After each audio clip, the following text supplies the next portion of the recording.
Bonjour, bienvenue dans le ZCL News. Il est 12h31, nous serons ensemble jusqu'à 14h. Nous allons recevoir plusieurs invités, dont Monsieur Émile Garçon qui est avec nous déjà sur le plateau, président de l'association Kalina. Bonjour. Bonjour madame. Vous allez nous parler, oui bonjour, et vous allez nous parler d'une activité, une mission que vous avez donc de collecte de jouets en lien avec le CHBT de Basse-Terre, donc une mission en lien aussi avec Noël pour pouvoir aider les enfants hospitalisés. On va revenir sur ce sujet.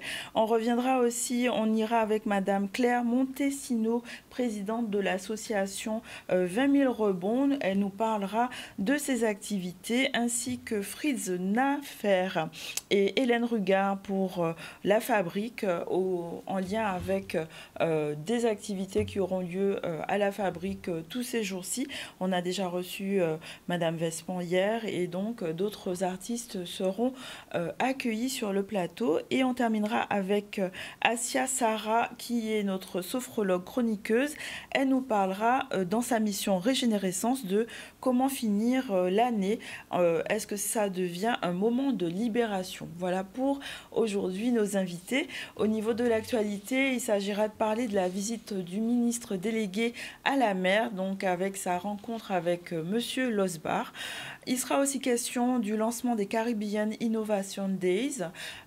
Voilà, et on parlera aussi de la mobilisation, l'appel à mobilisation dans l'éducation qui est prévu ce jeudi 6 décembre, et on fera aussi un tour par rapport à ce débat qui a été organisé pour les parents qui se trouvent en difficulté scolaire. Voilà pour l'actualité. On va commencer par le premier sujet qui est la visite du ministre Fabrice Loher, délégué à la mer, qui a pu rencontrer Guy Losbar. Ils ont pu échanger aux différents sujets clés qui sont l'économie bleue, les ports, la pêche.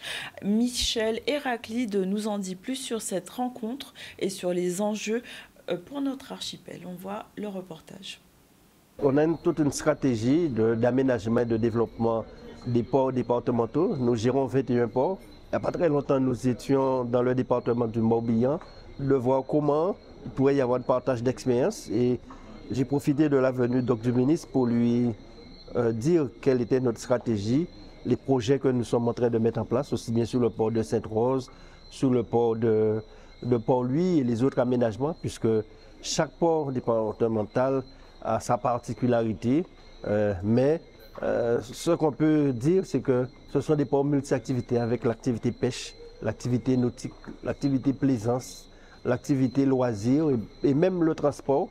Donc nous allons créer au cours de l'année 2025, premier semestre, une SPL ou une SEM pour assurer cette gestion beaucoup plus dynamique et faire en sorte que nos objectifs puissent être atteints concernant la gestion des ports. Il y a des projets que porte le département pour le développement de ces ports. Ça correspond aussi à la stratégie halieutique de notre pays, consistant à développer les activités de production au nom aussi de l'emploi, de la valeur ajoutée que ça apporte pour les territoires, de la souveraineté alimentaire. Je note que près des 2/3 des produits de la mer consommés en Guadeloupe sont importés.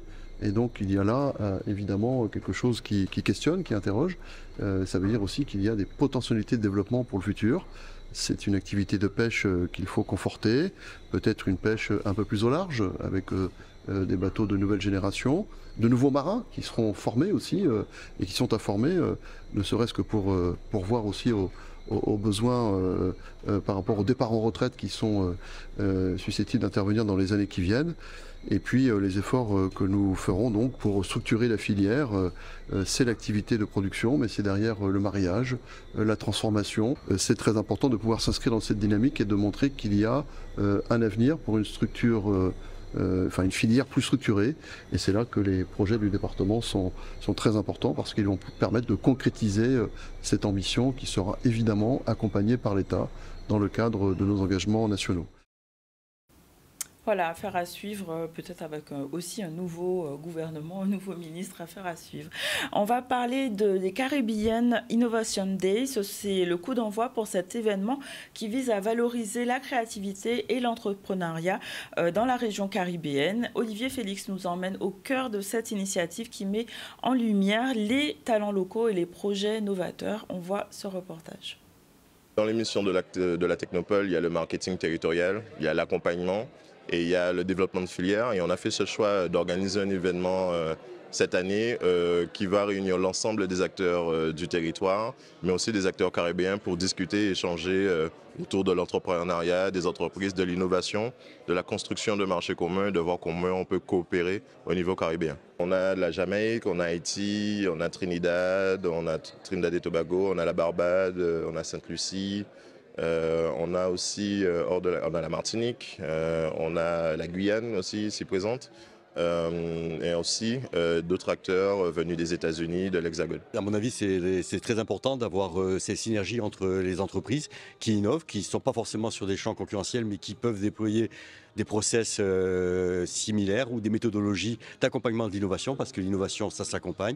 Ça permet de spécifier les territoires, et ça, c'est quelque chose d'extrêmement important, et les échanges de ce type-là sont capitaux pour nos territoires. Ça nous permet de regarder un petit peu comment évolue l'écosystème à la fois guadeloupéen, mais également dans sa zone géographique de proximité, de voir un petit peu comment on peut intervenir, faire des regroupements d'entreprises sur le sujet de l'innovation et de regarder un peu les méthodes déployées sur chacun de ces pays-là. C'est de montrer qu'on est en capacité, nous, Caribéens, d'innover et de créer des choses qui peuvent faire être des éléments changeants pour le monde. Donc déjà, il faut qu'on réussisse à se fédérer entre nous et à coopérer, à échanger sur ce qui est fait, sur ce qui est développé, pour justement trouver les synergies nécessaires en termes de financement, d'action et de développement pour faire émerger les projets de demain. Voilà, c'est sûrement l'avenir de travailler en coopération avec la Caraïbe. On va accueillir notre premier invité, donc Monsieur Garçon-Émile, qui est président de l'association Kalina de Trois-Rivières. Bonjour. Bonjour. Vous venez nous parler d'une belle initiative pour l'esprit des fêtes de fin d'année, qui est la collecte solidaire de jouets organisée par l'association et qui est destinée à apporter un peu plus de joie et de bonheur aux enfants hospitalisés du centre hospitalier de Basse-Terre. Donc, merci d'être avec nous. Est-ce que vous pouvez déjà nous parler de votre association? Quel est l'objectif de cette association? Alors, l'association Kalina va fêter cette année, le 20 décembre précisément, sa 24e année d'existence. Et donc, nous sommes là depuis ce temps-là pour pouvoir permettre aux gens de s'épanouir. C'est le but essentiel de cette association à travers toutes les activités que nous faisons. Donc, nous procédons à des activités culturelles, nous procédons à des activités pédagogiques, nous procédons à des activités sportives pour permettre aux gens de l'espace de moment de venir avec nous, de collaborer aussi avec d'autres personnes, parce que nous recevons quand même pas mal de personnes dans notre association lors de nos activités, et permettre à ces gens-là d'échanger, de communiquer, parce que ça nous manque beaucoup dans ce pays-là. Donc communiquer et partager leur savoir-faire, leur savoir-vivre. Donc c'est tout ça que fait l'association Kalina dans toutes ses activités tout au long de ses 24 années d'existence. 24 ans, et on n'a jamais passé une seule année sans avoir organisé, mis en place un programme qui permette aux gens de pouvoir venir avec nous pour pouvoir s'épanouir. Vous avez combien de membres à peu près? Là, en termes de membres actifs, nous avons une quarantaine. Membres dirigeants, nous sommes à 13 personnes qui dirigent cette association. Et donc, nous espérons toujours, comme toutes les associations, avoir beaucoup plus de personnes pour pouvoir nous aider dans nos activités parce que les bras commencent à se fatiguer. Nous sommes une équipe qui sommes là depuis très très longtemps. Donc, nous voulons que les gens viennent avec nous pour cela. Est-ce que vous pouvez nous parler des actions que vous avez déjà menées auparavant en dehors de cette collecte? Qu'est-ce que vous avez eu comme événements récents qui ont été menés par l'association? Alors, événements récents, nous avons notre nom Kalina, donc représente quelque chose pour les Amérindiens donc, de la Guadeloupe, qui ont habité la Guadeloupe, mais aussi de toute la Caraïbe. Donc, l'événement récent, c'est que nous avons organisé il y a 2 ans donc, une conférence débat sur l'existence même de ces Amérindiens chez nous et dans la Caraïbe, savoir comment ils se comportaient, comment ils vivaient avec quoi. Donc nous avons organisé ça avec l'apport d'une archéologue guadeloupéenne qui s'occupe des activités de ces Amérindiens-là, donc qui a étudié donc les Amérindiens dans leurs détails, et donc c'est ça la plus grosse activité que nous avons eue. Sinon, des activités culturelles qui permettent aux gens de venir. Donc la fête de notre section à bord de mer à Trois-Rivières, c'est là que nous sommes, donc que se trouve le siège de l'association. Nous avons organisé aussi des chantées Noël. Nous organisons, donc quand je vous parlais tout à l'heure de choses pédagogiques que nous organisons avec les lycées, les collèges, des lotokines, des lotokines pour permettre aux élèves de pouvoir voyager et dans des déplacements pédagogiques. Donc ça leur rapporte des sous, donc permettre de payer leur séjour pédagogique, donc des séances d'échange avec des autres pays comme l'Espagne par exemple, comme la Dominique. Et là, nous sommes déjà invités pour février 2025 pour organiser avec le lycée du Charmois, par exemple, donc un lotokine qui permettra aux élèves de 3e de partir, donc d'aller en voyage pédagogique. Donc nous faisons ça à longueur d'année. D'accord. Comment est née l'idée de cette collecte solidaire, du coup? Alors, nous avons observé et constaté que pratiquement tout pour les enfants malades, pour les adultes malades, se passait au CHU. Et que notre région, donc le CHBT, était laissé de côté. Donc nous avons mis dans notre programme d'activité pour l'année 2024 cette activité-là, qui consistait donc à faire donc une collecte de jouets pour pouvoir les remettre ensuite aux enfants malades du CHBT. Donc c'est comme ça que nous avons contacté donc il y a à peu près 2 mois le CHBT, les dirigeants du service pédiatrie du CHBT, qui ont accepté le projet que nous leur proposions. Donc nous avons lancé une collecte qui a commencé le 6 novembre, qui va se terminer le 13 décembre, pour permettre de récolter un maximum de jouets. Nous sommes donc il y a 30 enfants qui sont concernés par cette manifestation-là. Nous sommes déjà aux 3/4 des jouets que nous avons déjà récoltés. Il ne reste pas grand-chose. Donc nous lançons d'ailleurs un appel aux dons à tous les donneurs qui pourraient nous aider donc, à récolter tous ces jouets-là que nous remettrons lors d'une manifestation qui se tiendra le 18 décembre prochain dans l'après-midi au CHBT, à tous ces enfants-là, entourés de leurs parents et entourés de nous aussi, de tous ceux qui pourront les rendre heureux ce jour-là. Quel type de jouets vous sollicitez? Est-ce qu'il y a des critères spécifiques pour les dons ou il y a un âge? Comment ça se passe? Alors, il y a des âges de 3 ans à 17 ans. Ce sont des enfants qui sont concernés, qui sont de 3 ans à 17 ans. Les jouets, c'est des jouets répondant aux normes européennes, bien sûr. Neufs ou anciens? Des jouets neufs. Il ne s'agit pas de jouets qui sont dans un placard qu'on va nous remettre, on ne va pas les accepter. Donc, c'est des jouets neufs que nous allons remettre donc, le jour J, mercredi 18 décembre, à ces enfants-là. Alors, il y aura une manifestation qui se tiendra autour de cette remise de jouets, avec notamment un magicien que tout le monde connaît, M. Agélan, que tout le monde connaît. D'autres artistes viendront pour des contes de Noël, etc., plus le personnel donc, du service pédiatrique du CHBT. Il y aura une collation qui sera faite en direction de ces enfants-là et de leurs parents. Et nous serons, Association Kalina, bien présents pour pouvoir donc animer aux côtés de tous ces gens-là donc cette manifestation-là. Comment les personnes qui sont intéressées vont pouvoir participer à cette collecte? Comment on vous contacte? Où est-ce qu'elles peuvent déposer leurs dons? Est-ce qu'il y a un local ou bien on va au CHBT, on dépose? Comment ça se passe? Surtout pas aller au CHBT. Le CHBT n'a pas vocation donc à organiser ce genre de manifestation directement. Donc c'est pourquoi nous leur avons proposé cela. Donc ils peuvent nous appeler donc, sur le numéro de la secrétaire de l'association, le 06 90 57 37 30. C'est elle qui a en charge de recevoir donc, les jouets qui nous sont offerts par les sympathisants, les entreprises et tous ceux qui voudront bien nous en remettre. Nous sommes preneurs, il n'y a pas de problème. D'ailleurs, je vais profiter de l'occasion que vous me donnez aujourd'hui pour lancer à nouveau un appel donc, à tous les magasins qui vendent des jouets en Guadeloupe, parce que nous avons distribué quand même 22 courriers à 22 magasins qui sont concernés par les jouets. Pas forcément.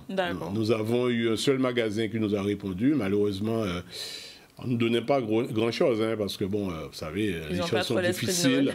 Les choses sont difficiles et donc on fait avec les moyens que nous avons. Donc nous avons heureusement que nous avons beaucoup de sympathisants qui nous permettent donc d'exister et de pouvoir organiser ce genre de manifestation. Donc vous avez des partenaires, des soutiens qui vous accompagnent. Absolument. Ouais, nous en avons pas mal qui nous ont aidés, qui nous ont donné aussi de l'argent avec lequel nous allons acheter des jouets pour permettre aux enfants de vraiment être heureux ce jour-là, parce que l'objectif de la manifestation, c'est de sortir les enfants dans leurs habitudes.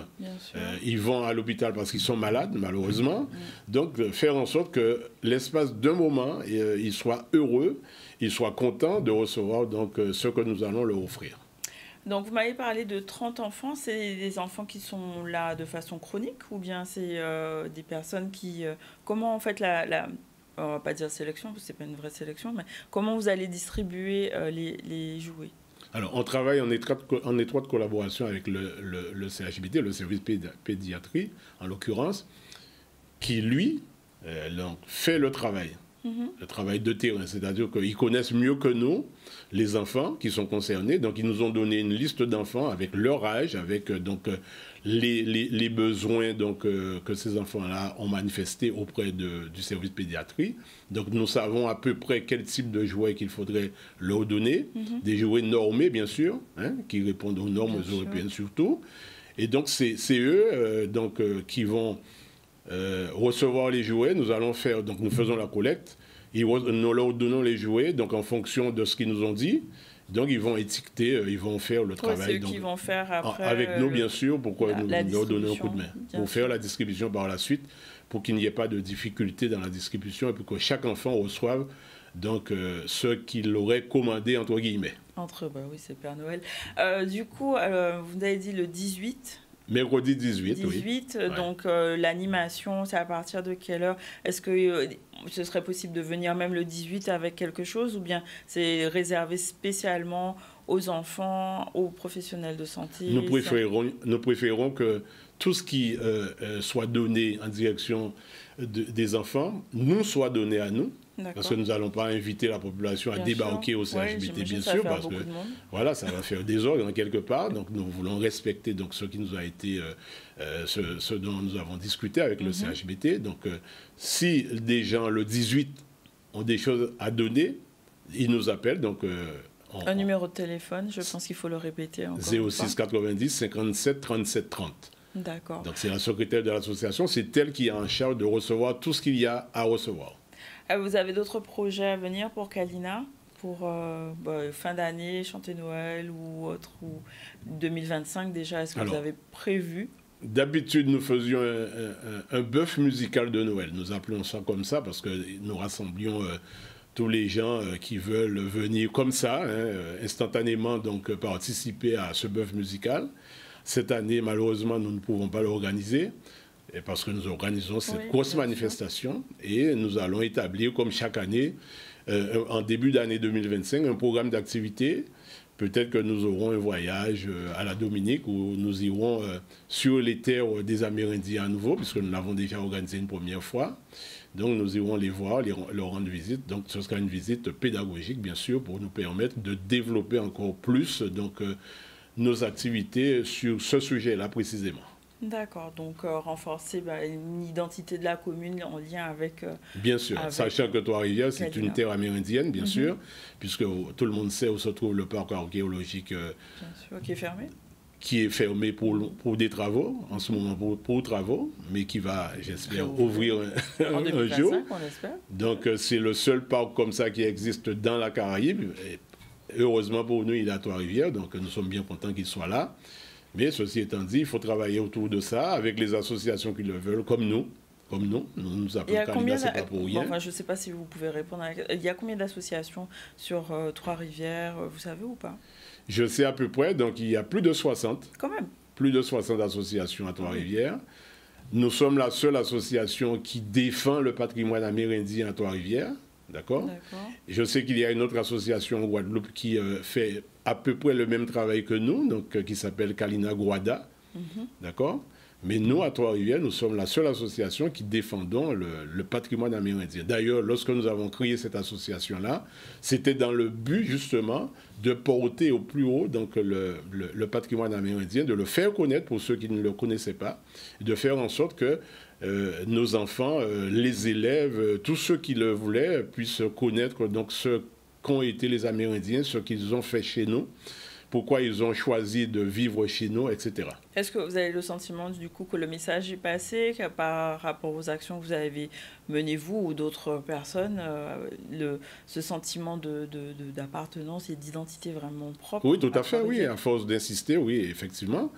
D'ailleurs, avec la commune, nous travaillons quand nous le pouvons, bien sûr. Hein. Ce n'est pas toujours évident. Hein. Il y a la politique, il y a le culturel de l'autre côté. Donc nous sommes une association culturelle, bien sûr. Et donc quand nous le pouvons, nous le faisons. Et nous avons effectivement l'impression, ou même le sentiment, que le message a été compris. Parce qu'on parle de plus en plus de patrimoine amérindien à Trois-Rivières. D'accord ? Nous, nous avons exporté ça aussi à l'extérieur. Nous avons été, par exemple, au Canada, nous avons été au Mexique, nous avons été en Guyane, nous avons été à la Dominique, où nous avons rencontré des vrais Amérindiens avec qui nous avons échangé sur l'existence de notre association d'une part et la vie que leurs ancêtres ont menée donc, chez nous, dans nos territoires donc, antillais. Voilà. D'accord. Bon, ben merci en tout cas d'être venu. On rappelle, collecte, appel aux dons, un numéro de téléphone pour ceux qui voudraient donner des jouets ou même faire un don numéraire. Bien sûr. Voilà, un numéro de téléphone. Alors, je rappelle quand même que la collecte continue jusqu'au 13 décembre. 13 décembre. D'accord. Et même si après le 13 décembre, on veut nous donner quelque chose, donc nous sommes preneurs, hein, ce sera toujours bien pour les enfants. Et le numéro de téléphone qu'il faudra appeler pour nous avoir, pour nous remettre ce que vous aurez à nous remettre. Canal 10 est invité à nous remettre quelque chose, si vous le voulez, il n'y a pas de problème. Ce sera le 06 90 57 37 30. Merci, monsieur Garçon, je vous en prie.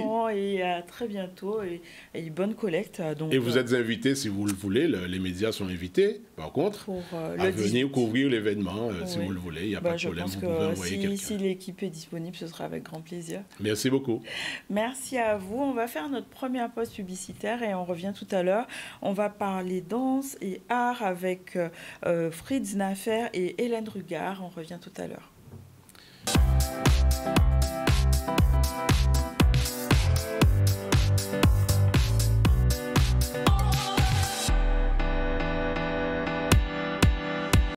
Voilà de retour sur le plateau, il est 12h58, on va pouvoir enchaîner avec nos invités tout à l'heure qui sont Fritz Naffer et Hélène Rugard. Bonjour, bienvenue sur le plateau. Bonjour.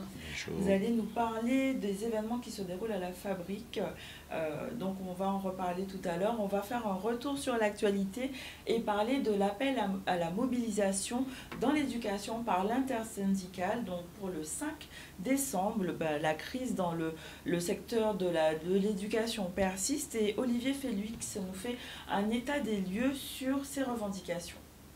5 décembre, il y aura une mobilisation générale au niveau de la fonction publique et plus particulièrement au niveau de ce qui concerne le ministère de l'Éducation et l'ensemble des personnels de l'éducation, puisque nous avons aujourd'hui une situation qui est extrêmement difficile parce qu'il y a une attaque carrément du gouvernement au niveau de la fonction même, de la mission même de fonction publique par rapport au personnel et agents de l'État.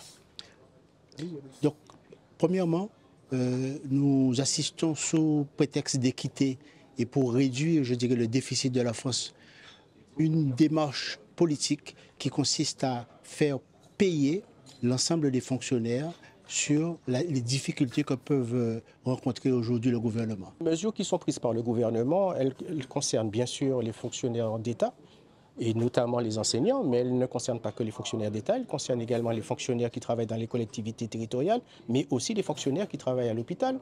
Donc c'est l'ensemble des fonctionnaires qui vont être impactés par ces mesures. Je rappelle quand même que 3 jours de carence, c'est quasiment en moyenne 300 € de moins. Mais surtout, nous savons très bien qu'au-delà des 3 jours, vous serez payé qu'à 90%. Et au-delà de 90 jours, 50% de votre salaire. Donc ça va impacter énormément sur le pouvoir d'achat. Lorsqu'on sait les difficultés que nous rencontrons avec l'inflation que nous connaissons et la vie chère que nous vivons en Guadeloupe, il est inadmissible qu'on touche au porte-monnaie. Et puis pour nous, à la FSU, il est impensable qu'on puisse demander à un enseignant, notamment, de choisir entre sa maladie et son travail. Effectivement que le gouvernement devrait trouver d'autres moyens pour faire des économies. Et je rappelle que nous sommes dans un contexte un petit peu particulier, un contexte où on parle de démobilisation des étudiants par rapport au métier d'enseignant. Ce n'est pas une bonne façon, ce n'est pas la bonne méthode d'attirer les futurs collègues à ce métier.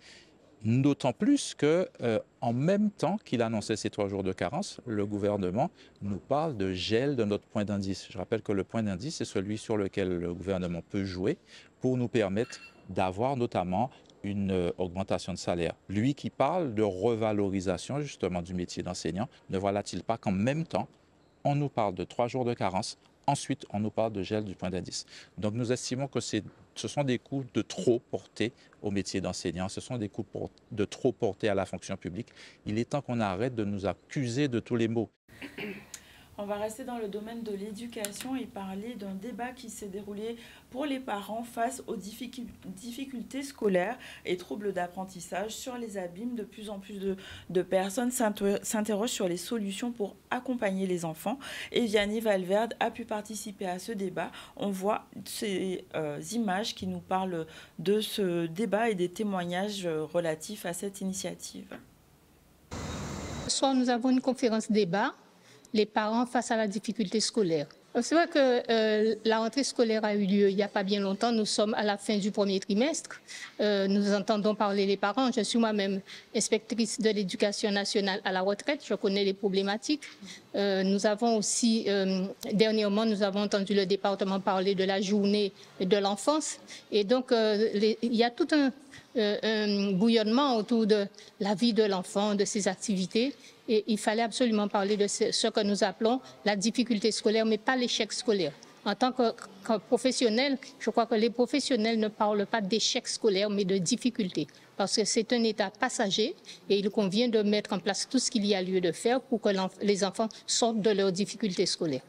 Il faut quand même se dire que c'est une thématique qui est relative. Parce que quand on parle de difficultés scolaires, on peut être sur des difficultés scolaires qui sont légères, passagères. On peut être sur des difficultés scolaires qui sont beaucoup plus importantes et qui vont nécessiter des moyens en adéquation avec ces besoins importants des enfants, des élèves. Maintenant, quand les obstacles deviennent importants et deviennent des freins, il s'agit de mettre en place un certain nombre de dispositifs et nous allons, lors de cette table ronde, exposer les différents dispositifs qui permettent à l'éducation nationale de mieux accompagner les enfants, de mieux aussi être à l'écoute des préoccupations des parents. Chaque enfant a ses difficultés et il est important en fait, de connaître l'enfant, de connaître ses besoins pour pouvoir agir face à ses difficultés. C'est pour ça que ce type de conférence est vraiment très intéressant puisque bien souvent en fait, les parents ne savent pas comment agir par rapport à leur enfant. Et je pense qu'il est nécessaire justement d'être là, d'écouter ce qu'un inspecteur dit, ce que le conseiller peut dire par rapport à ces difficultés, puisque forcément si on ne connaît pas justement ces difficultés, en fait, on peut mal agir face à l'enfant en fait, qui est face à nous, quoi. Il me semble que rapprocher le milieu scolaire, vulgariser un petit peu les éléments qui s'y déroulent pour que les parents puissent mieux appréhender ce qui s'y passe, puissent mieux aussi comprendre comment ils peuvent accompagner leurs enfants, c'est un élément qui est indispensable pour leur réussite. Voilà, on va revenir avec nos invités et notamment avec Claire Montesino qui est présidente de l'association 60 000 rebonds, une structure qui est dédiée accompagner les entrepreneurs qui sont en post-cessation d'activité et dans la reconstruction professionnelle. Et vous venez nous parler d'une initiative qui aura lieu le 5 décembre, donc avec un thème central qui est l'optimisme, une énergie au service du rebond. On va en parler. Merci d'être avec nous. Est-ce que vous pouvez nous expliquer qu'est-ce que c'est les 60 000 rebonds? Vous êtes déjà venu sur le plateau, mais on va pouvoir faire une petite remise à jour de l'association. Eh bien, merci Iman, et merci de vous souvenir de mon passage parce que vous voyez beaucoup de monde. Effectivement, l'association 60 000 rebonds, dont je suis la présidente pour les Antilles-Guyane, elle vient en aide au chef d'entreprise une fois qu'il a subi la liquidation judiciaire de son entreprise. Quand on est salarié, on a France Travail pour nous accompagner dans la recherche d'emploi. Et quand on est chef d'entreprise, on se retrouve relativement seul avec des difficultés financières, avec aussi tout un monde professionnel qui s'écroule un petit peu autour de soi. Et donc, l'objectif de l'association, c'est de construire avec un réseau de bénévoles une structure solide pour aider la personne à se reconstruire. Donc, on travaille avec des coachs professionnels certifiés et on travaille avec des chefs d'entreprise qui endossent le rôle de parrain ou de marraine auprès de l'entrepreneur et pour l'aider à rebondir. Comme un mentorat, en fait, 60 000 rebonds. Comme un mentorat, comme un coaching. C'est vraiment un accompagnement où on essaie de mettre le plus de bienveillance et d'écoute possible et puis faire un bilan sur ce qui s'est bien passé, mal passé et qu'est-ce qu'on fait demain. D'accord, donc c'est un accompagnement qui est essentiellement professionnel ou qui peut être aussi personnel? Alors l'accompagnement, il est professionnel dans l'accompagnement qui est fait avec le parrain ou la marraine. On est vraiment en train de construire le plan d'action finalement de ce que l'on va faire après pour se reconstruire un emploi. L'accompagnement qui est fait avec le coach, il est intimement personnel aussi parce que ça crée des fêlures, des blessures, mais c'est quand même du coaching pro parce que c'est pour se reconstruire dans sa posture professionnelle que l'on travaille avec un coach. Donc l'événement Rebond, Destination Rebond, qui aura lieu donc ce jeudi. Quel est l'objectif de cet événement, de cette soirée, qui commence à 18h, donc soirée, oui? C'est ça, tout à fait, c'est une soirée. Eh bien, l'objectif, c'est bien sûr de faire connaître la cause et soit des personnes qui ont déjà repéré des entrepreneurs qui sont en difficulté, qui puissent jouer un petit peu un rôle de sentinelle et donc nous adresser ces personnes-là à 60 000 rebonds. Donc c'est d'abord se faire connaître, mais c'est aussi de se retrouver tous avec les bénévoles, avec nos partenaires. On est financé exclusivement par des mécènes qui sont des entreprises. Et puis, on a aussi tout un réseau de partenariats avec CCI, MEDEF, CPME, donc Réseau Entreprendre, toutes les organisations entrepreneuriales. Donc, c'est de se retrouver tous ensemble. On aborde les fêtes de fin d'année, donc même si la liquidation, ce n'est pas un événement festif, eh bien, il faut profiter de cette période de fête pour se retrouver dans la joie et dans l'optimisme. C'est d'ailleurs le thème de l'édition. Pourquoi avoir choisi cette thématique ? Parce qu'on vit dans un monde où on trouve qu'il y a quand même beaucoup de négativité autour de nous. Vous qui présentez les nouvelles, je pense que vous voyez quand on parle des difficultés, on parle de tout un tas de choses qui ne sont pas forcément positives et ça crée un peu une chape sur nous, sur nos épaules au quotidien. Donc là, eh bien, sur un événement qui est certes difficile, notre objectif, c'est de rebondir. Donc c'est d'être optimiste, c'est de voir dans les insuccès tout ce que ça nous a appris sur les succès futurs. Et donc cet événement, il est centré sur l'optimisme parce que c'est un état d'esprit important pour continuer.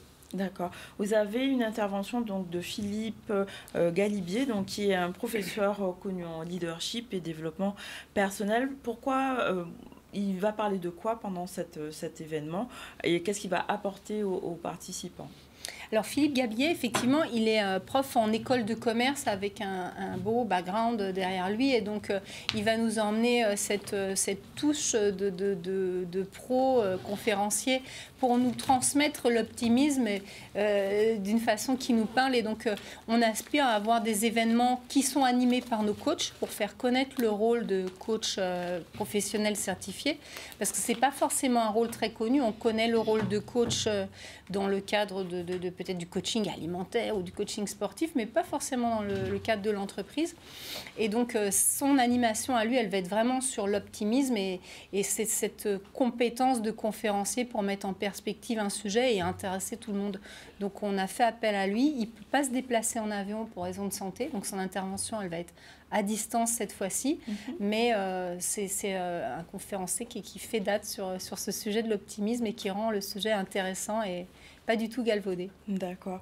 Depuis combien de temps l'association elle est présente en Guadeloupe?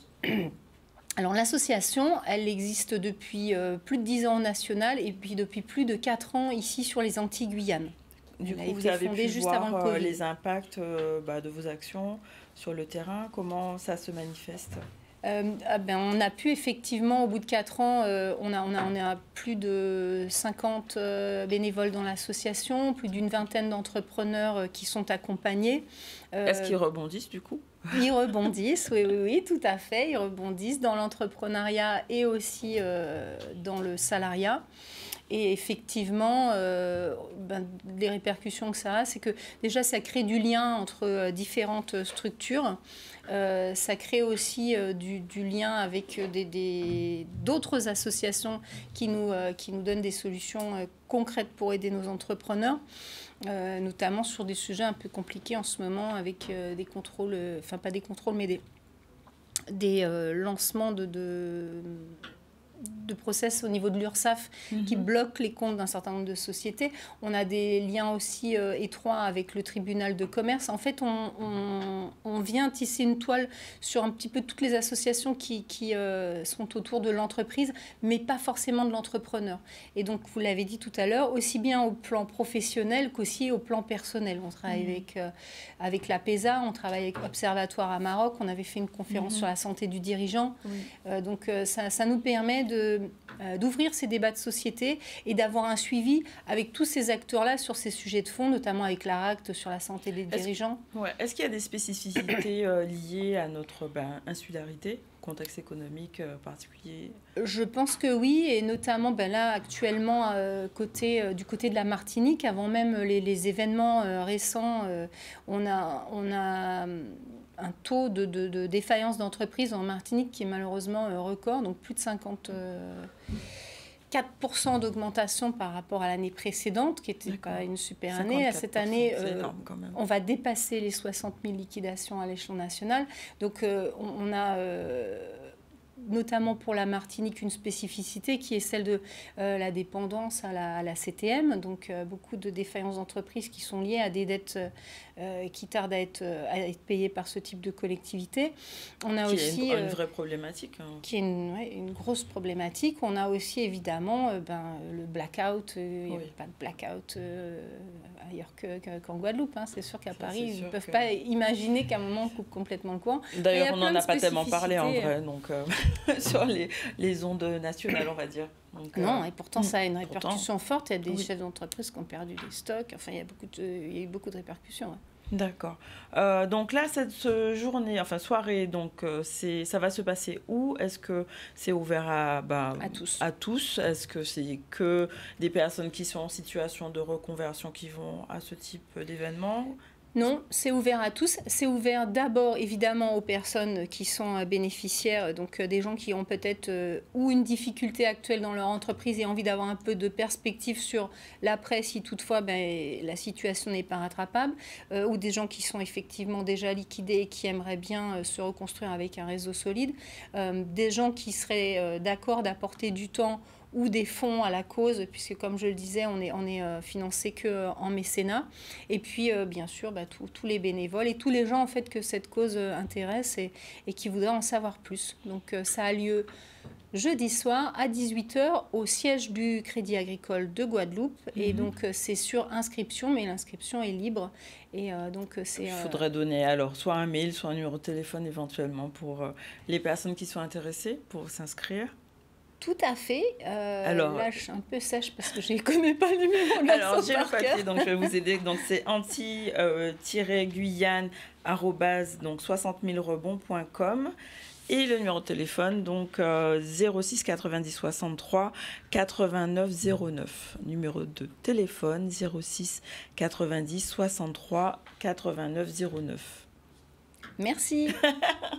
Donc voilà, en tout cas, merci pour cette initiative. Je suppose que vous aurez d'autres événements dans le même sens. Oui, on a des petits déjeuners qui sont prévus un mois sur deux sur toute l'année 2025 pour faire connaître justement l'association, commencer à discuter avec des personnes qui voudraient savoir si c'est intéressant pour eux ou pas de participer au programme, ou bien effectivement des gens qui voudraient nous aider. Donc ça, les petits déjeuners du rebond, il y en aura surtout 2025 dans les différents lieux partenaires. Donc on aura plaisir à vous en reparler si vous le souhaitez. Avec grand plaisir. Merci beaucoup Madame Montesino et à très bientôt.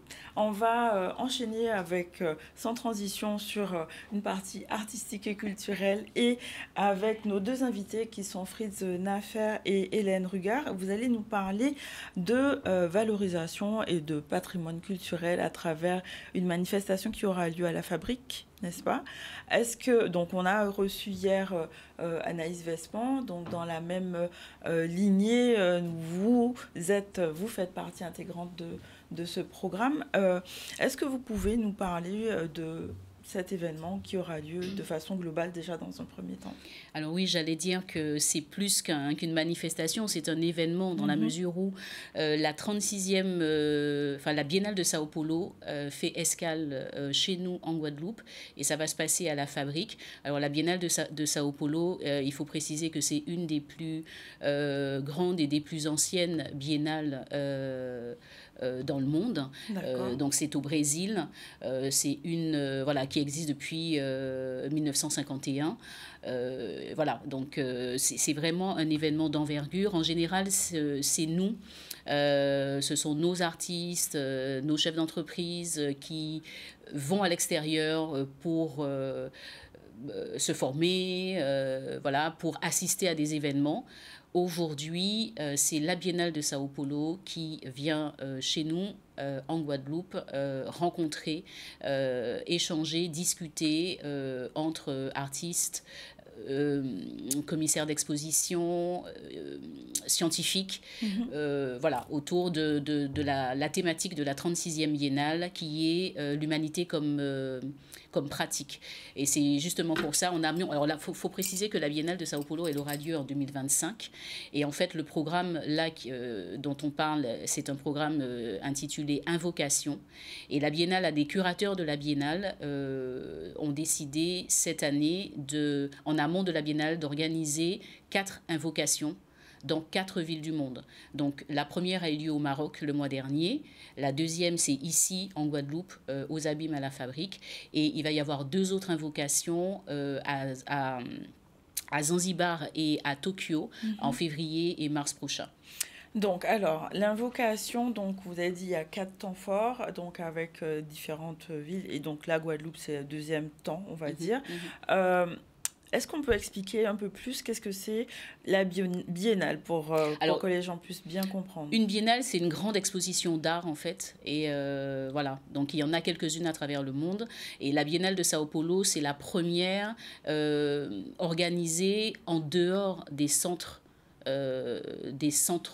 d'art, des grandes places artistiques de l'époque. Je rappelle que la Biennale, la première a eu lieu en 1951, et donc c'est la première à être organisée en dehors d'Europe et d'Amérique du Nord. Donc l'événement met à l'honneur le gros cas, on va dire. Alors, plus exactement, en fait, la thématique de cette invocation, c'est Bigidi mais pas tombé. En fait, alors, le commissaire général d'exposition, Bonaventure So Bejeng Ndi Kung, c'est le commissaire général de l'exposition qui sera accompagné de 4 autres co-curateurs et curatrices à cette occasion. Il a rencontré les Nablous. Ils ont rencontré les Nablous, ils connaissent son travail, notamment toutes les théories qu'elle a développées autour, c'est plus que des théories et concepts qu'elle a développés autour du Bigidi mais pas tombé, qu'on connaît bien en Guadeloupe. Résilience. Et en fait, en considérant que ce Bigidi mais pas tombé, en fait, c'est une clé de lecture pour expliquer notre être caribéen. Et en fait, c'est un peu dis-moi comment tu danses et je te dirai qui tu es. Et en fait, Léna Blue, en observant le gros cas, en particulier le lait rose, pendant plus d'une vingtaine d'années, elle en a extirpé en fait des concepts qu'elle met en relation avec notre manière d'être. Et donc, elle donne des conférences un peu partout dans le monde. Elle est appelée par des universités, etc., pour développer, pour présenter ses travaux de recherche. D'autres chercheurs s'appuient sur les théories du Bigidi et puis l'esthétique de l'harmonie du désordre que Léna Blue a développée pour eux-mêmes développer des travaux en littérature, dans d'autres domaines artistiques et scientifiques. Et donc, c'est autour de ça que les chercheurs et artistes invités pour cette invocation à la fabrique du 5 au 7 vont débattre. Co-créer, en fait. Donc, il y aura des moments forts. Est-ce qu'on peut, du coup, en parler un petit peu et comment Monsieur Nafer, il intègre tout ce programme? Alors, il y a plusieurs invités. Le programme, il a été construit par la Fondation Biennale de Sao Paulo, qui est l'organisatrice, en fait, de la Biennale.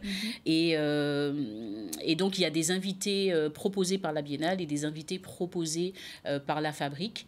Et donc parmi lesquels Anaïs que vous avez reçue hier, Fritz Nafer qui est là avec nous, Minia Biabiani, et puis parmi les chercheurs qui viendront, il y a Lazaro Benitez qu'on connaît peut-être un petit peu en Guadeloupe, qui travaille sur une cartographie des compagnies et des esthétiques dans la Caraïbe. Il y a le docteur Étienne Jean-Baptiste qui est un musicologue et qui a travaillé sur les musiques et danses de la Martinique et un petit peu plus largement de la Caraïbe. Et donc, tous ces gens-là, ce sont tous ces gens-là qui seront réunis à cette occasion. Je profite pour dire que tous les artistes, donc là, il y a quelques artistes qui vont soit présenter des lectures, des conférences ou des performances, mais qu'évidemment, tous les artistes de Guadeloupe sont invités à venir rencontrer les curateurs et les personnes qui seront dans le programme. Et donc, Fritz en fait partie. Qui est fondateur du groupe Foubab. Il intègre du coup l'événement, la programmation. Expliquez-nous comment. Et après, j'aurais envie de savoir qu'est-ce que ça vous apporte en fait de participer à ce type d'événement personnellement, même au niveau Guadeloupe, parce que c'est quand même quelque chose d'international. Oui, exact. Alors, pour Léna Blue, qui est la directrice artistique de la Fabrique, quand il y a des personnes comme ça qui viennent de l'étranger nous rencontrer, c'est important pour elles de leur donner à voir le pays, en fait. Et donc, dans le programme, on va parler art contemporain, théorie philosophique autour du Bigidi mais pas tombé de Léna.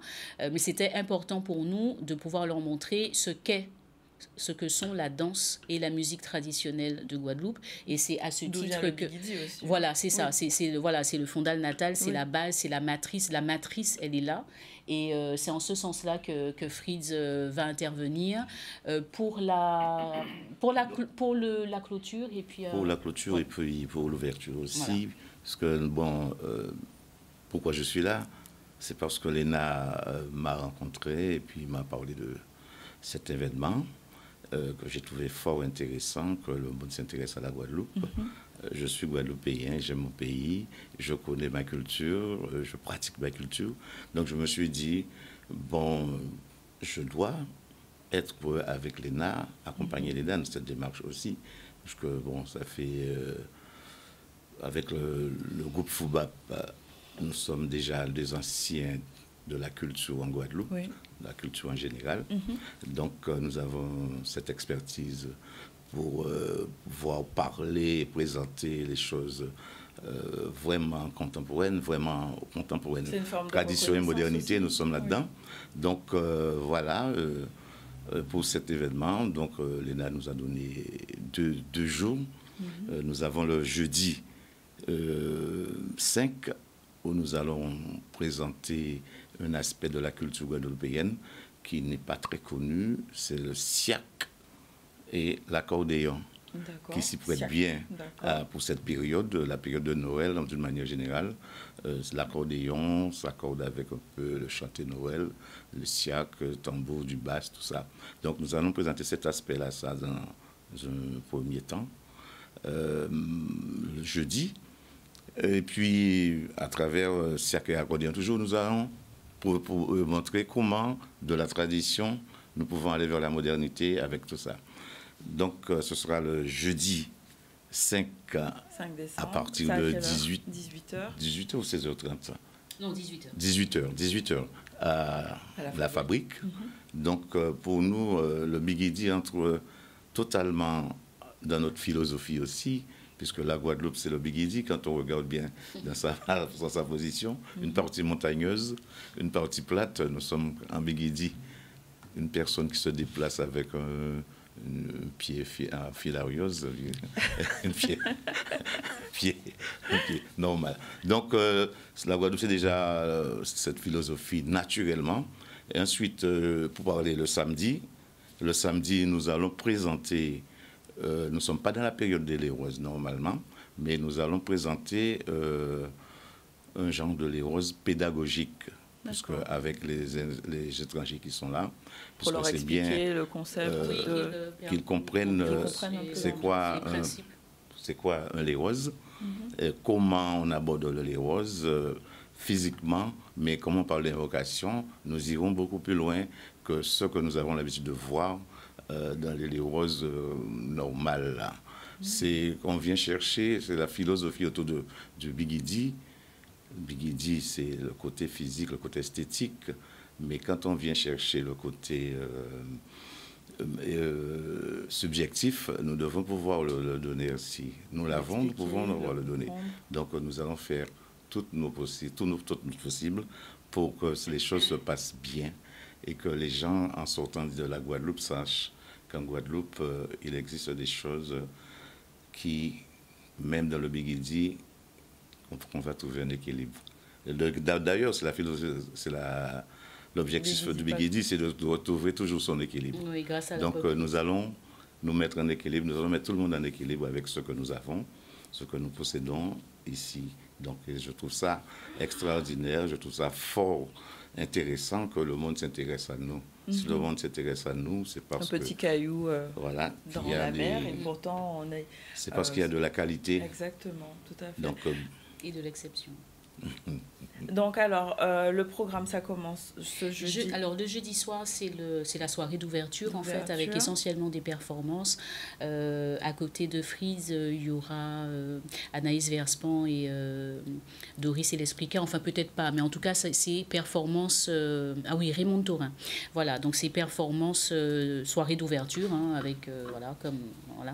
Et en fait on va rentrer dans le vif du sujet avec 2 journées, vendredi et samedi, où entre 10h le matin et 18h le soir, il y a des intervenants qui vont se succéder et des performances aussi. Donc performances et conférences. Voilà. Alors ça se passe en journée, donc voilà, ça réduit peut-être un peu le public, mais voilà, la Biennale a aussi son cahier des charges. En tout cas, on espère que le maximum de personnes, voilà, parce que c'est vraiment, l'entrée est libre, c'est ouvert à tous, et je pense que c'est une occasion exceptionnelle de venir parler de nous, parler de nous à des gens qui s'intéressent à qui nous sommes, qui s'intéressent à notre être caribéen.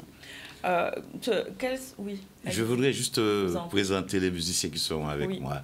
Le jeudi, par exemple, il y aura Fred Anastase, qui est bien connu du monde du cas, avec sa femme Carole, qui sera là en tant que chanteuse aussi.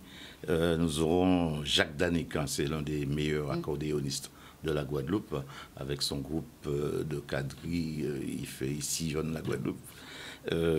Ensuite, Kaloda Josie, qui sera là en tant que chanteuse aussi, puisque nous sommes dans la période de Noël, nous allons chanter 1 ou 2 cantiques. Donc, la bonne période. C'est la bonne période. Il y aura aussi Marcel Sky, c'est pour le jeudi aussi. Donc, ce ce monde-là sera là. Philippe Kaloda sera là aussi. Donc, nous avons pris des gens qui ont, comme j'ai dit tout à l'heure là, qui ont une connaissance du terrain et un savoir-faire au niveau de la tradition. Donc, pour le samedi, je peux. Oui, vas-y. Pour le samedi, donc ce sera pratiquement. Et après, on va pour le samedi, ce sera pratiquement la même base. Marcel Iscaille, Aurel Nissoise, qui est chanteur, qui chante assez bien aussi. Il y aura Ingrid Bergam pour la danse. Donc, ce qui vont s'ajouter à ces gens qui seront là le jeudi. D'accord. Donc, c'est quelque chose à pas rater. En tout cas, le jeudi, apparemment, c'est vraiment la soirée d'ouverture. La soirée d'ouverture jeudi, ouvert à tous. Les échanges du vendredi et du samedi également. Enfin, le programme, voilà. Donc, ça va jusqu'à samedi. Jusqu'à samedi soir. Jusqu'à samedi soir. Et c'est vraiment, enfin, toutes disciplines confondues. Enfin, toutes les personnes, c'est gratuit, l'entrée est libre. Non, alors. La fabrique va pouvoir accueillir on espère, on verra bien. On espère, on verra bien. Il y a de l'espace, en tout cas, le cœur y est. Et on est impatient de recevoir. Les premiers arrivent cet après-midi. Enfin, Olivier Marbeuf est arrivé hier. Et puis, voilà, entre cet après-midi et demain, l'ensemble des curateurs et des artistes qui viennent de l'extérieur arrivent. Et on est en train de s'installer pour vous recevoir le public à partir de jeudi soir. Bon, merci en tout cas pour cet événement et cet engagement que vous avez, parce que c'est vraiment une façon de faire résonner la Guadeloupe à travers l'international. Donc, bravo à vous et j'essaierai de passer jeudi si je peux. Avec plaisir, ça serait bien. Merci beaucoup. On va faire notre deuxième pause publicitaire et on revient tout à l'heure avec Assia Sarah. On va parler de libération en fin d'année. C'est peut-être la bonne période pour en parler. On revient tout à l'heure.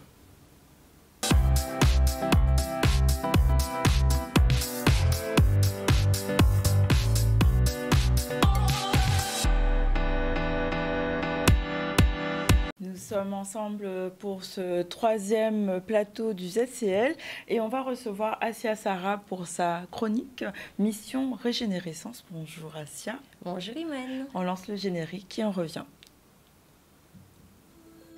Mission Régénérescence, rejoins-moi les lundis à 13h sur ZCL.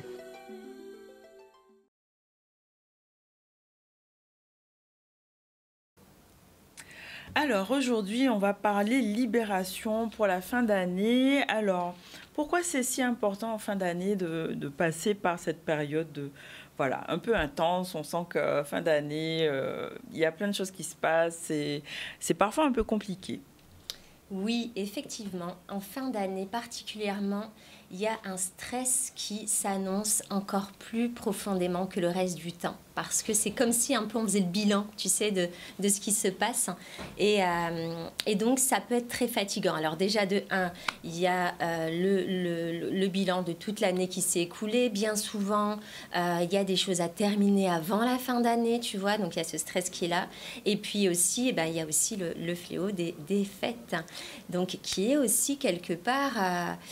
une source de stress, on va en parler tout à l'heure, autour de la famille, autour de tout ce qui est social. C'est une source de stress qui est pas minimisée, on va dire. D'accord. Généralement, c'est plutôt le contraire. La fête, c'est fin d'année, on est plutôt dans un mode festif. Tous les chants de Noël ont commencé presque. Et là, tu me parles de stress. Du coup, d'où ça pourrait venir en fait?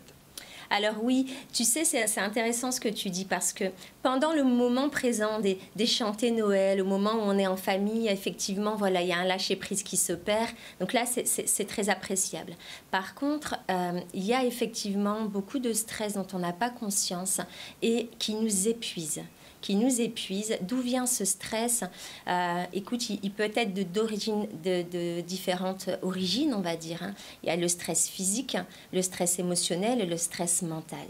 Alors, qu'est-ce que ça nous crée clairement? Le stress, oui, dans le corps. Oui, voilà. Tu vois, le stress mental, par exemple, on va être dans un état d'anxiété, on va être vraiment à la limite de craquer. De péter les plombs quelque part par tout ce stress emmagasiné, toute cette anxiété. Au niveau émotionnel, on va ressentir comme un état de vide intérieur, un état d'épuisement émotionnel, beaucoup de tristesse, beaucoup de pleurs qui va s'engager. Et au niveau physique, on dit très souvent que le stress est la maladie et de tous les maux. Et en règle générale, c'est vraiment ça. C'est-à-dire que on peut facilement tomber malade physiquement avec du stress accumulé. Donc c'est ce qu'on appelle le mode de survie, un peu, c'est ça? Eh bien oui, Iman. En fait, si tu veux, ce qui est ici dangereux, c'est que quand on est tellement stressé qu'on n'est pas dans notre corps et qu'il faut faire face à la vie quotidienne, eh ben on se met dans un mode automatique, tu vois. Dès le matin au réveil jusqu'au coucher, on ne se pose pas de questions. J'ai ça à faire, il faut que ça soit fait. Et je ne me pose pas de questions de savoir si j'en ai la capacité. Si j'en ai l'envie. Si j'en ai l'envie, exactement. Si j'en ai le besoin, il faut que je le fasse, tu vois. Il faut que... Tu vois, c'est vraiment ça, c'est que les personnes ont tendance à mettre énormément le « il faut que ça soit fait », tu vois. Et derrière tout ça, il y a beaucoup d'injonctions, beaucoup de pression qu'on se met. Beaucoup de pression. Parce que derrière le « il faut que », ça veut dire quoi? Ça veut dire que si on ne le fait pas, qu'est-ce qui va se passer? La Terre va s'arrêter. Voilà. Mais c'est ça. Non, c'est ça. Mais c'est ça, quelque part, la personne, pour elle, la vie s'arrête si je ne le fais pas. Ça, en fait, la pression est telle que si tu ne le fais pas, qu'est-ce qui se passe? Rien que de se poser cette question-là. Et si je ne le fais pas, qu'est-ce qui va se passer? Quelle va être réellement la conséquence? Est-ce que ça ne va pas tourner sans moi? Tu vois? La Terre continuera de tourner. Et pourquoi, du coup, j'imagine que c'est important. Est-ce qu'on s'en rend compte tout de suite qu'on est dans ce mode de survie et ce mode automatique, ou bien il est nécessaire parfois d'avoir un événement qui t'oblige à voir les choses en face? Eh bien, exactement. Tu vois, c'est exactement ça. Et c'est ça la problématique, c'est qu'on ne s'en rend pas compte. Comme on est dans cet état automatique de survie, on s'en rend compte malheureusement quand il est trop tard. Et c'est quoi le trop tard? C'est quand on a déclaré justement une maladie. Parce qu'il faut vraiment prendre conscience, ça c'est important, hein, que toutes les maladies physiques, maintenant on sait, on le dit très souvent, peut-être pas encore assez en Europe, mais c'est vraiment à prendre en compte. Il n'y a aucune maladie physique qui ne vient pas d'un trouble émotionnel au départ. Tu vois, d'une émotion réprimée, d'un état de stress permanent, un stress chronique, comme on appelle ça. Donc, c'est là où, malheureusement, les gens tombent malades et là, ils se disent « Ah, je vais être obligé de lever le pied. » Tu vois. Et c'est à ce moment-là, malheureusement, qu'ils commencent à dire « Bon, je lève le pied, sauf que... » C'est peut-être déjà trop tard. Bah oui. Alors, du coup, est-ce que la fin d'année peut devenir un moment de pause puisque les choses sont censées être un peu au ralenti, est-ce que ce serait pas le moment idéal pour faire ça? Oui, moi je trouve que la fin d'année, c'est un moment idéal pour faire un bon bilan, tu vois. Non pas un bilan finalement professionnel, pas que, on va dire, ou familial, mais un bilan sur soi aussi. Tu vois, un bilan en général, de dire, ok, qu'est-ce qui a fonctionné pour moi dans mon état d'être cette année? Est-ce que j'ai trop donné? Est-ce que j'ai écouté mon corps? Est-ce que j'ai été en capacité d'écouter mes besoins? Est-ce que j'ai été en mode survie, tu vois? Et puis justement, dire, bon, ok, donc il y a eu des choses très très bien, il y a eu des choses vraiment où là, j'ai pas du tout écouté mon corps, j'ai dépassé mes limites de tout, hein, que ce soit mental, émotionnel, mon état de stress. Qu'est-ce que je vais mettre en place pour l'année prochaine? Quelles vont être mes résolutions intérieures et personnelles? J'imagine que tu dois avoir un exercice pour apaiser l'anxiété et tout ce stress accumulé sur l'année. Alors, effectivement, j'ai un exercice intéressant à faire. Et pour l'année, bien sûr, on va pouvoir aussi l'utiliser pour une journée de travail compliquée, une soirée, un événement, d'accord? Donc ici, si par exemple on part sur toute une année et qu'on va se mettre en situation de j'ai envie de libérer réellement le stress en mettant l'intention là aujourd'hui de déposer tout ce qui s'est passé cette année et repartir faire un reset, tu vois, pour l'année suivante. Comment on fait? Alors, la personne, elle va s'installer confortablement, se mettre dans un endroit calme et porter son attention sur son expiration. Ça, c'est quelque chose dont on n'a très souvent pas conscience. L'expiration fait énormément de bien. Donc, tu vois, on va inspirer et souffler. Et lorsque l'on souffle, on met l'intention de souffler toutes les énergies négatives, tout ce qui a été accumulé de mauvais, et on visualise comme une fumée un peu noire qui se libère de notre corps. Donc ça donne.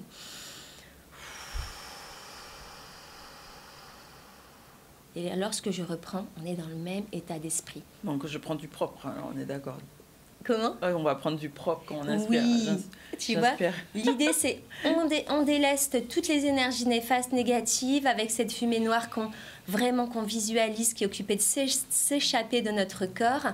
Et lorsqu'on réinspire, on réinspire toutes les bonnes énergies, toutes les bonnes choses pour nous, pour l'année à venir, pour la journée à venir.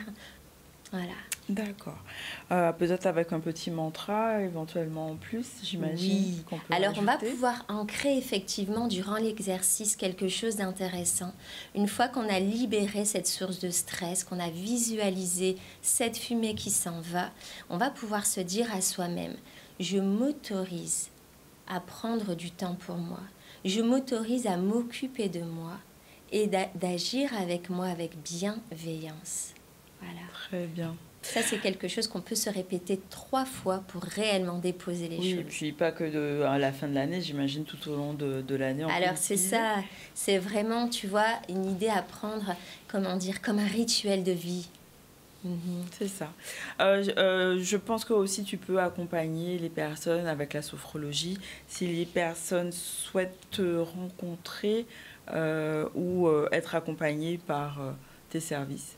Oui, alors effectivement, il faut savoir que la sophrologie, ce n'est pas uniquement porté sur la respiration, c'est vraiment un état de vie. Un état, c'est comme une philosophie, un état d'être.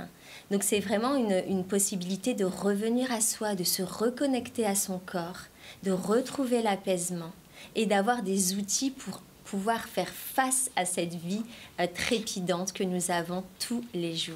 Donc j'accompagne énormément de personnes, que ce soit des enfants jusqu'aux seniors, à pouvoir retrouver cet état d'esprit.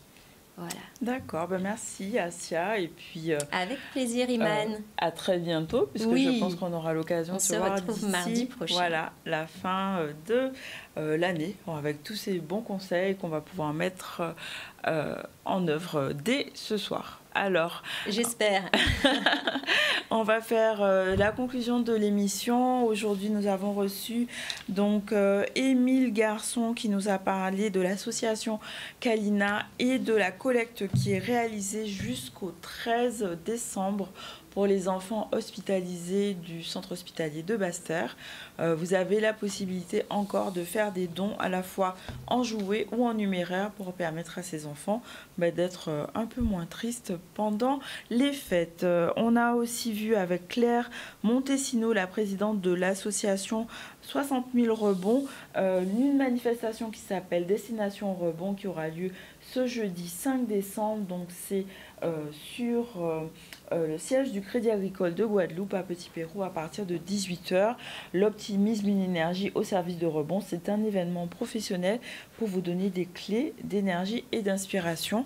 On a aussi évoqué avec Hélène Rugard et Fritz Naffer, donc la biennale qui commence à la Fabrique ce jeudi, soirée d'ouverture donc à 18h jusqu'à samedi, donc plusieurs événements, performances, ateliers, conférences qui auront lieu à la Fabrique sur Pointe-à-Pitre. N'hésitez pas à y aller. Et on vient de conclure avec Assia Sarah qui nous a parlé de libération en fin d'année, se libérer de son stress. Au niveau de l'actualité, nous sommes venus parler de la visite du ministre délégué à la mer, donc comment mettre en place des stratégies concernant l'économie bleue, la pêche et les ports en Guadeloupe. Donc, il poursuit sa visite en Guadeloupe. On est aussi allé sur le lancement des Caribbean Innovation Days, une façon de mieux tisser des liens avec la Caraïbe et de développer la créativité pour nos entreprises. On a aussi évoqué l'appel à la mobilisation dans l'éducation qui aura lieu demain, non pas demain, le 5 décembre, donc jeudi, parce que l'éducation est en crise et l'intersyndicale appelle à la mobilisation. Et on a parlé aussi du débat concernant les difficultés scolaires, notamment pour les parents. pour pouvoir mieux accompagner leurs enfants. Donc un débat avait eu lieu aux abîmes pour avoir des clés et des stratégies pour pouvoir aider donc à la fois les parents et les familles qui sont en difficulté. Voilà pour aujourd'hui l'actualité. Nous avons terminé le ZCL. En back-office, il y avait Yann et Satyam. Je vous souhaite un bon appétit si vous n'avez pas encore déjeuné. On se retrouve demain dans le ZCL.